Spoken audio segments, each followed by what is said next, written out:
तो राधे राधे दोस्तों आज एक ऐसी कहानी पे प्रकाश डालने जा रहे हैं जो आस्था, शक्ति और विवाद की जटिलता की जाल को बुनती है। ये कहानी है गुरमीत राम रहीम इंसा की, एक ऐसे शख्स की जिसने लाखों लोगों के सामने आध्यात्मिक गुरु और एक मैसेंजर ऑफ गॉड के रूप में पहचान बनाई, जिसका सफर बाद में आपराधिक आरोप और अन्यायिक दंड के साथ एक डार्क साइड में बदल गया। कैसे एक साधारण व्यक्ति को उनके अनुयायियों ने उन्हें भगवान मानते थे, यौन शोषण और हत्या जैसे घिनौने अपराधों को उन्हें दोषी ठहराया गया। कैसे एक प्रभावशाली डेरा प्रमुख जिसने समाज सेवा का मुखौटा पहन रखा था, कानून के शिकंजे में फंसा और जेल की सलाखों के पीछे पहुंच गया। इस वीडियो में हम राम रहीम की शुरुआती जीवन, डेरा सच्चा की स्थापना और उसके उत्थान से लेकर उसके पतन तक की सफर को गहराई से समझेंगे। यह सिर्फ एक व्यक्ति की कहानी नहीं, बल्कि अंधविश्वास, शक्ति की दुरुपयोग और अन्याय की लंबी लड़ाई की दस्तावेज है, जो हमें सोचने पर मजबूर कर देती है कि कैसे एक प्रभावशाली व्यक्ति की छवि बनती है और कैसे उसके पीछे की सच्चाई धीरे धीरे सामने आती है। तो इस वीडियो में बने रहिए। इस वीडियो में राम रहीम की पूरी कहानी को समझाते हैं। बलात्कार के दोषी राम रहीम को एक बार फिर पैरोल मिल गई है।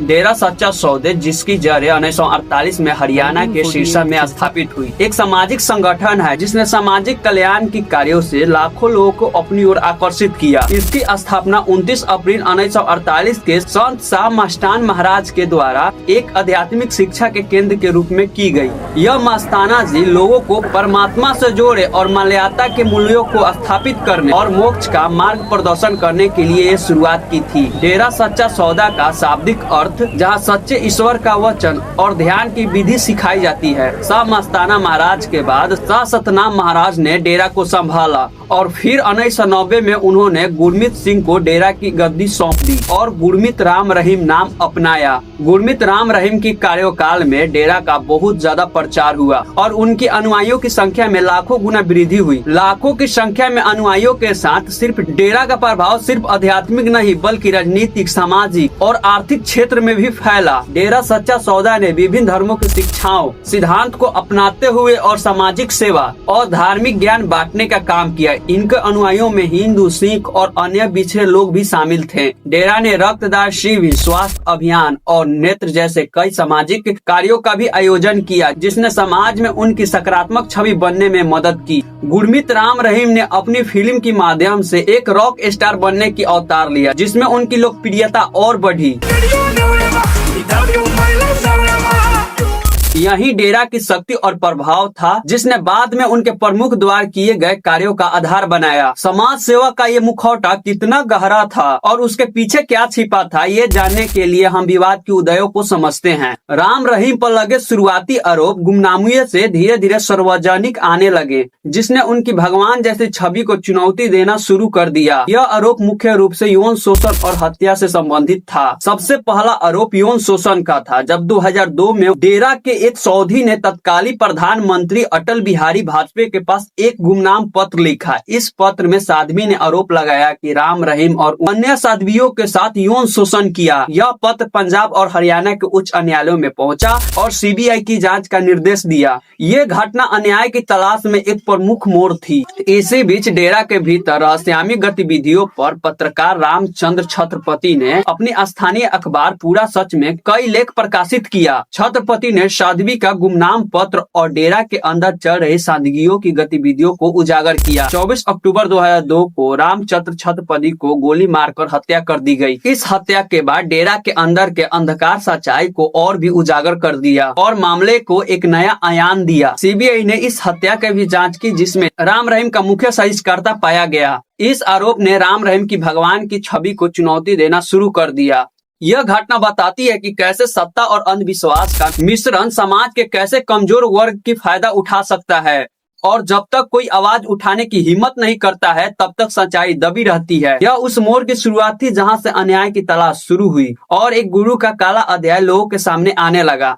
राम रहीम के खिलाफ कानूनी शिकंजे कसने में कई साल लगे और यह एक लंबी जटिल प्रक्रिया साबित हुई। यौन शोषण के मामले में साध्वी ने गुमनाम पत्र के आधार पर पंजाब और हरियाणा के उच्च न्यायालयों में 2002 में सीबीआई जांच का आदेश दिया। सीबीआई 2007 में डेरा प्रमुख के खिलाफ पत्र दायर किया और यह एक लंबा और थका देने वाली मुकदमा था जिसमें कई गवाहों को धमकाया गया और कुछ ने अपनी गवाही को इनकार किए। आखिरकार 25 अगस्त 2017 को पंचकूला के विशेष सीबीआई अदालत ने राम रहीम को यौन शोषण का दोषी ठहराया। अदालत ने राम रहीम को 2 साध्वियों के साथ बलात्कार के मामले में 20 साल की कैद की सजा सुनाई, जिसमें प्रत्येक मामले में 10 साल। पत्रकार रामचंद्र छत्रपति के हत्या के मामले में भी सीबीआई जांच की। 2007 में सीबीआई ने राम रहीम के खिलाफ साजिश रचने की आरोप की पत्र को दायर किया। 11 जनवरी 2019 के पंचकूला की विशेष सीबीआई अदालत ने राम रहीम को उन्हें उम्र कैद की सजा सुनाई गई। डेरा का प्रमुख प्रबंधन रंजीत सिंह का भी मामला राम रहीम से जुड़ा था। रंजीत सिंह की 2002 में हत्या कर दी गई थी क्योंकि डेरा के अंदर में यौन संबंध जो हो रहा था उसके बारे में उनको जानकारी थी।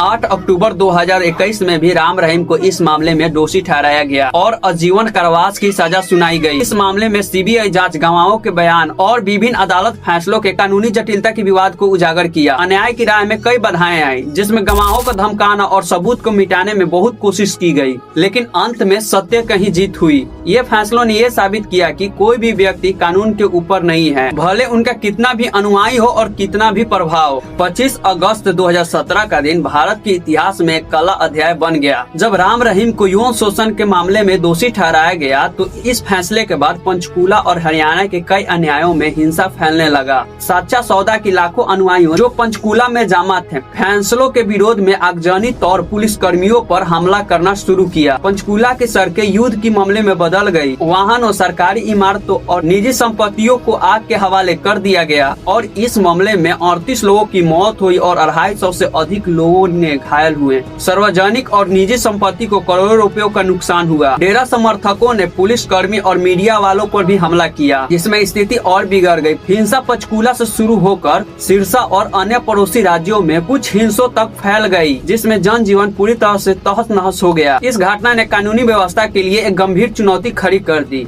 राज्य और केंद्र सरकार पे सवाल उठने लगी कि क्या ये स्थिति को संभालने के लिए पर्याप्त तैयारी की थी। राम रहीम के राजनीतिक प्रभाव और उनके अनुयायियों की जनसंख्या को देखते हुए आरोप लगने लगे कि सरकार डेरा के खिलाफ कार्रवाई करने में झिकझिक रही थी। ये घटना ने एक व्यक्ति के अंधभक्त और अनुयायियों की शक्ति और उनके द्वारा की जाने वाली विनाशकाली को भी उजागर किया। ये घटना ने दर्शाती है कि कैसे एक व्यक्ति समाज पर विनाशकाली प्रभाव हो सकता है और ये कानूनी व्यवस्था के लिए कितना बड़ी चुनौती थी। यह सिर्फ एक आपराधिक अन्याय की मामला नहीं था, बल्कि समाज में अंधविश्वास, भीड़ मनोविज्ञान और एक राजनीतिक शक्ति के दुरुपयोग का एक ज्वलंत उदाहरण था। अगस्त 2017 में दोषी ठहरा देने के बाद गुरमीत राम रहीम ने हरियाणा के सुनरिया जेल में बंद हैं। हालांकि उनका जेल यात्रा सामान्य कैदियों से अलग रही है, जिसमें उन्हें बार बार पैरोल और फरलों पर रिहा किया गया, जिसमें बार बार सवाल उठते हैं। राम रहीम को 2017 के बाद 25 बार अब तक फैलों और पैरोलों पर रिहा मिली और उनकी कुल रिहाई का समय 400 दिन से अधिक हो चुका था। अगस्त 2025 में उन्हें फिर से 40 दिन की पैरोल मिली थी और जनवरी 2025 में 30 दिन की पैरोल दिल्ली के चुनाव से ठीक पहले दी गई थी। अप्रैल 2025 में उन्हें 21 दिन के लिए फरोलो मिली थी। यह रिहाई हरियाणा और दिल्ली के चुनाव से पहले होती है, जिसमें राजनीतिक गलतियों पर सवाल उठाते हैं। क्या पैरोल का इस्तेमाल राजनीतिक लाभ के लिए किया जा रहा है? पैरोल का मतलब ये होता है कि कैदियों अपनी परिवार और समाज के साथ कुछ समय बिता पाए और समाज के साथ फिर से जुड़ने का अवसर देता है, खासकर अच्छे आचरण पर। हालांकि राम रहीम के मामले में एक गंभीर अपराधी को बार बार पैरोल देने जाने से अन्यायी प्रक्रिया और कानून के शासन पर सवाल उठते हैं। आलोचकों का तर्क है कि यह पैरोल राजनीतिक हस्तक्षेप का परिणाम है, क्योंकि डेरा सच्चा सौदा का हरियाणा, पंजाब और राजस्थान जैसे राज्यों में राजनीति का बड़ा प्रभाव है। जब भी वो जेल से बाहर आते हैं, अपने अनुयायियों के साथ सत्संग करते हैं। ये कैदी को इतना बार और लगातार रिहा किए जाने वाला, जबकि अन्य कैदी पैरोल के लिए संघर्ष करते हैं। न्याय प्रणाली में समानता के सिद्धांत पर गंभीर प्राचीन लगता है। यह स्थिति समाज में एक गलत संदेश देती है और न्यायपालिका की निष्पक्षता पर संदेश पैदा करती है। गुरमीत राम रहीम की हिंसा की कहानी एक आध्यात्मिक गुरु से एक दोषी अपराधी में बदल गए। यह केवल एक व्यक्ति का पतन नहीं, बल्कि समाज में कई मुद्दों को उजागर करता है। यह मामला स्पष्ट रूप से दिखाता है कि कैसे अंधविश्वास से लाखों लोगों की अपनी ओर आकर्षित कर सकते सकती है। राम रहीम ने अपनी आध्यात्मिक गुरु के रूप में मिली शक्ति को दुरुपयोग किया और उसने अपने अनुयायियों के साथ यौन संबंध बनाया। तो दोस्तों कितना लोग होंगे जो राम रहीम को पसंद करते होंगे, जो मेरे कमेंट में आएंगे और गाली देंगे, कहेंगे क्या कि आप उनका सत्संग सुनते हो, इतना अच्छा अच्छा वो सत्संग गाते हैं और इतना अच्छा बात करते हैं और इतना लोगों को मदद किए हैं। ये तो बात सही है किए हैं, लेकिन ये भी तो देखो कि वो क्या क्या किए हैं इसके अंदर, पर्दे के भीतर उन्होंने क्या क्या किया है। पहले इसमें नजर डालो तब किसी व्यक्ति को जज करो। फाइनली गाइस आज का वीडियो खत्म करते हैं। आई होप की वीडियो देखकर आप को अच्छा लगा होगा। अगर अच्छा लगा तो प्लीज वीडियो को लाइक कीजिए, चैनल को सब्सक्राइब कीजिए। चलिए मिलते हैं नेक्स्ट वीडियो में, तब तक के लिए बाय बाय।